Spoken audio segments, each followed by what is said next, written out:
Diễm xin chào cô chú, anh chị, các bạn và các em. Hôm nay Diễm tiếp tục chia sẻ một món bánh theo yêu cầu, đó là bánh da lợn. Thì bánh da lợn á, Diễm làm theo rất là nhiều công thức, nhưng mà Diễm thấy công thức của chị Natha Food là ngon nhất, từ cách pha bột cho tới cách đổ bánh rất là đẹp.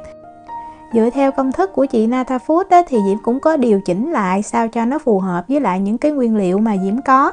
Trong video á, Diễm cũng chia sẻ hai cái cách mình hấp ha, bằng cái khuôn nhỏ và cái khuôn lớn luôn. Bây giờ mình cùng vào bếp làm món bánh da lợn với Diễm nha.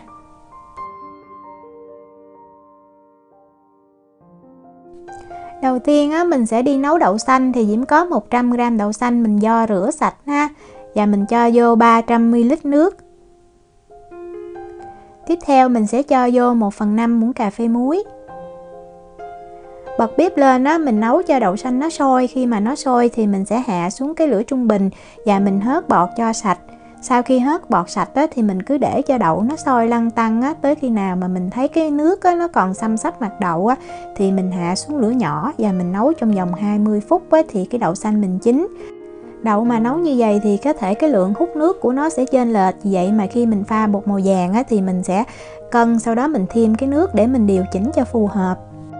Bây giờ Diễm đi giới thiệu về bột. Thì bánh da lợn á, bột chính á, là tinh bột năng, nhưng mà mình cũng phải cần một chút xíu bột gạo cho cái bánh của mình nó chắc hơn á. Thì bột gạo là mình sử dụng tinh bột gạo nha, tức là bột gạo tẻ đó. Mình sử dụng bột gạo thường cũng được, nhưng mà cái bánh của mình á, thì nó sẽ không có dai và mình để lâu á, nó không có mềm bằng là mình sử dụng tinh bột gạo. Mình đi pha cái bột màu xanh trước. Thì ở đây Diễm có 200ml nước lá dứa, là Diễm xay 40g lá dứa với lại 200ml nước ha. Mình xay bằng cái máy gì cũng được, sau đó mình vắt rồi mình bỏ cái xác đi. Sau đó Diễm sẽ cân vào đúng 180g nước lá dứa nha. Tiếp theo là 50g đường, 90g tinh bột năng và 10g tinh bột gạo. Thì nếu mà mình muốn cái bánh nó chắc hơn thì mình có thể tăng cái lượng tinh bột gạo lên ha. Tiếp theo là Diễm cho vào 1/8 muỗng cà phê muối, giúp cho cái bánh của mình nó đậm đà hơn. Mình trộn cho bột thật là đều với nhau nha, tại vì có đường đó, cho nên mình lưu ý là mình khuấy cho nó thật là tan đường. Sau đó để chắc ăn hơn đó mình rây lại ha. Ở đây Diễm có cái tinh chất lá dứa, thì cái này là tùy mình nha, nhưng mà Diễm thấy nếu mình cho tinh chất lá dứa này vào thì cái bánh của mình á, khi mà mình hấp xong nó sẽ giữ được cái màu xanh. Còn nếu mà mình không có đó thì mình cho 2 giọt màu xanh lá cây và 1 giọt màu vàng thì nó cũng giữ được cái màu á. Vậy là mình đã có bột xanh rồi. Bây giờ mình qua mình làm cái bột màu vàng nha.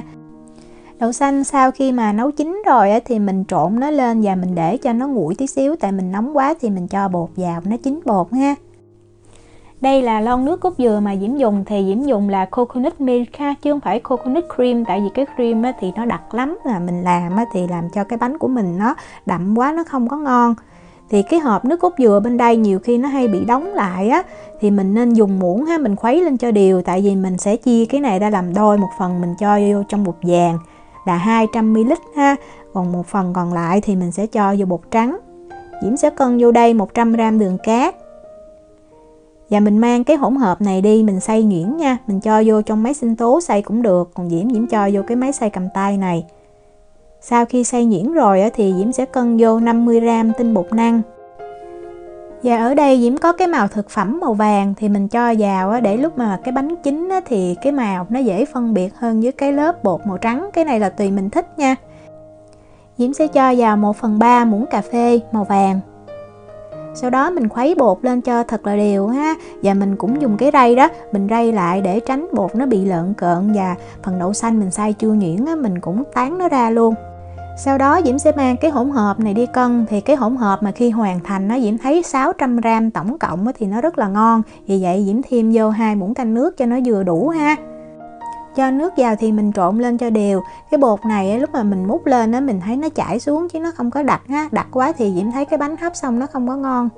Bây giờ mình đi làm cái bột trắng. Thì 200ml nước cốt dừa còn lại đó Diễm cho vô đây. Sau đó mình sẽ cho vào 50g đường cát nha. Tiếp theo là 90g tinh bột năng, cũng giống như cái phần bột màu xanh á. Và 10g tinh bột gạo. Mình cũng cho vô cái phần bột này 1/8 muỗng cà phê muối ha. Sau đó mình cũng khuấy lên cho thật là đều. Mình dùng cái rây mình rây lại luôn để tránh bột bị vón cục á. Vậy là mình hoàn thành xong cái bột trắng. Bây giờ Diễm đi giới thiệu khuôn để mình hấp bánh. Với cái công thức bột này á, mình có thể hấp trong 6 cái chén nhỏ hoặc là một cái khuôn lớn. Thì cái khuôn lớn silicone này của Diễm á, cái đường kính của nó là 20 cm là vừa đủ cho cái lượng bột, và cái khuôn silicone đó thì mình hấp rất là dễ dàng và mình lấy bánh ra dễ lắm.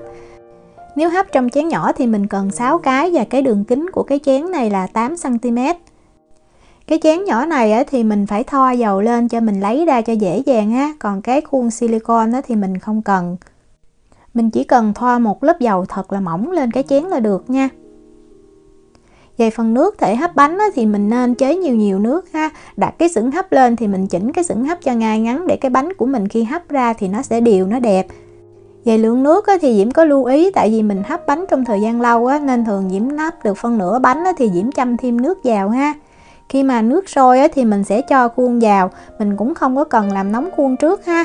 Mình chỉ cần cho khuôn vào, mình khuấy bột cho đều là mình đổ bột vào được. Để cho cái bánh của mình có những cái lớp mà đều đặn bằng nhau thì mình nên dùng một cái muỗng mình múc bột. Nhưng mà riêng cái phần mà bột màu vàng thì mình sẽ múc ít hơn một tí xíu ha. Thì Diễm dùng 3 cái muỗng Diễm để sẵn ở đây luôn. Đầu tiên là mình sẽ đổ cái lớp bột trắng trước. Đây là cái bột trắng, thì trước khi đổ đó mình khuấy lên cho nó thật là đều, tại nhiều khi Diễm sợ bột nó lắng ở dưới đó. Thì cái muỗng này nó khoảng cỡ 10 ml bột nha. Mình cho vào thì mình dàn đều ra hết. Đậy nắp lại thì cái lớp đầu tiên này mình hấp ở cái lửa trung bình 4 phút nha. Hoặc là mình có thể kiểm tra cái lớp đầu tiên này mình nên hấp cho nó chín. Tiếp theo sẽ là cái lớp màu vàng, thì mình cũng khuấy bột lên cho thật là đều. Sau 4 phút thì Diễm mở nắp ra, nhìn kỹ mình thấy bột nó trong hết rồi ha, hoặc mình có thể sờ thử thì mình thấy nó không còn ướt nữa đó. Thì mình cho cái lớp màu vàng vào, mình cho đó, mình dùng muỗng mình đẩy ra như vậy nè, nhẹ nhàng cho những cái lớp nó đều đặn, nó đẹp với nhau. Đậy nắp lại thì tới cái lớp thứ hai này mình hấp ở lửa trung bình luôn ha, từ khoảng 2 tới 3 phút, Diễm thì Diễm hấp 3 phút. Sau khi mình đổ được 3 lớp màu trắng rồi thì mình sẽ có một cái lượng bột nó còn lại như vậy. Bây giờ mình sẽ lấy cái bột màu xanh mình pha vào một cái muỗng canh bột màu xanh để mình bắt đầu mình chuyển sang cái màu. Tại vì như chị Nata Food đó chia sẻ, Diễm thấy rất là hay, nếu mà mình cho liền thì cái màu nó sẽ không có đẹp. Thì Diễm múc vào đây một muỗng canh ha, mình khuấy ra cho thật là đều nha. Khi mà cái lớp màu vàng nó đã chín thì mình lại tiếp tục đổ cái lớp màu trắng có pha thêm màu xanh vào. Và xong cái lớp này mình lại tiếp tục múc thêm một muỗng canh. Cái màu xanh mình cho vô cái bột màu trắng để cho cái màu nó đậm đậm lên từ từ Mình cứ tiếp tục đổ bánh cho tới khi mà hết bột. Thì ở đây cái bột màu vàng nè, Diễm đổ hết luôn rồi nè. Nếu mà mình không có cái xửng hấp bằng tre như vậy thì mình nên lót khăn vô cái nắp để tránh nước nhiễu xuống bánh nha. Cái lớp cuối cùng sẽ là cái lớp bột màu xanh thì Diễm còn lại như vậy. Diễm sẽ cho vô một muỗng cà phê dầu ăn nha, giúp cho cái bánh của mình khi mà mình hấp xong để nguội nó sẽ không có bị khô cái mặt. Cho dầu vào thì mình cũng khuấy cái bột này lên cho thật là đều và mình đổ vô trong bánh. Đối với bánh da lợn mà đổ từng lớp mỏng như vậy thì nó hơi cực, nhất là đổ bằng cái chén nhỏ nè. Diễm thấy mình nên đổ bằng cái khuôn lớn ha, nhưng mà tại vì Diễm cũng muốn thử đổ bằng cái khuôn nhỏ này xem nó như thế nào Đối với cái lớp cuối cùng này thì mình sẽ hấp ở cái lửa trung bình từ 3 tới 5 phút Diễm thì Diễm hấp 5 phút là mình đã hoàn thành xong những cái bánh da lợn hấp trong cái chén nhỏ. Đối với khuôn silicone thì Diễm sẽ dùng cái này là 50 ml nha. Diễm cũng lựa cái muỗng bằng khoảng cỡ đó thì mình đầu tiên mình cũng cho cái lớp bột màu trắng là 50 ml. Sau đó mình sẽ cho cái lớp bột màu vàng thì mình cho khoảng cỡ 40 ml thôi nha. Tại vì cái lớp bột màu vàng giống như là lớp nhân mình cho dày quá nó lại không đẹp.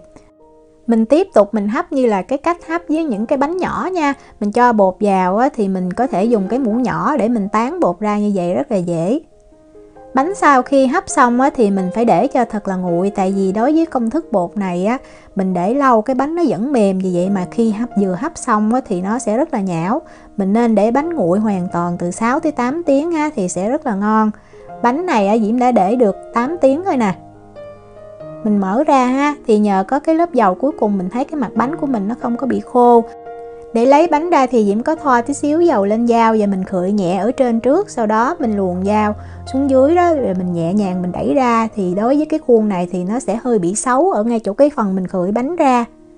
Khuôn silicone thì dễ dàng hơn nhiều, mình chỉ cần khựi nhẹ ở trên rồi bắt đầu mình tách ra thôi. Mình tách luôn cái khuôn giống như mình lật ngược nó lại đó. Đó là như vậy là mình lấy ra rất là dễ dàng. Vậy là mình đã hoàn thành xong món bánh da lợn rồi.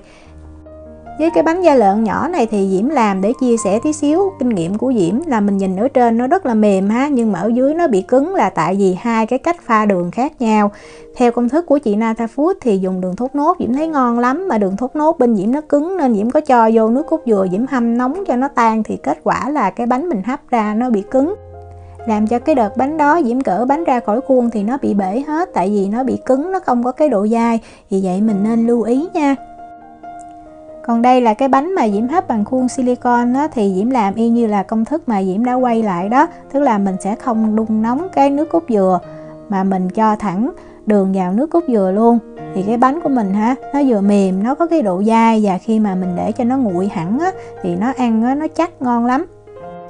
Để cắt bánh này thì mình có thể thoa tí xíu dầu lên dao như Diễm, hoặc là mình dùng cái màng bọc thực phẩm mình bọc con dao lại mình cắt, thì cái bánh của mình nó sẽ đẹp hơn. Để Diễm quay gần cái bánh Diễm cắt ra nha. Mình cố gắng mình chịu khó mình đổ đều tay thì những cái đường vân của bánh mình ra rất là đều và đẹp. Diễm chúc cô chú, anh chị, các bạn và các em thành công với món bánh da lợn này nha. Nếu mà có thắc mắc gì thì cứ để lại lời nhắn hoặc là gửi tin nhắn cho Diễm. Diễm cảm ơn sự quan tâm theo dõi video rất là nhiều. Hẹn gặp lại trong những video tiếp theo. Chào tạm biệt.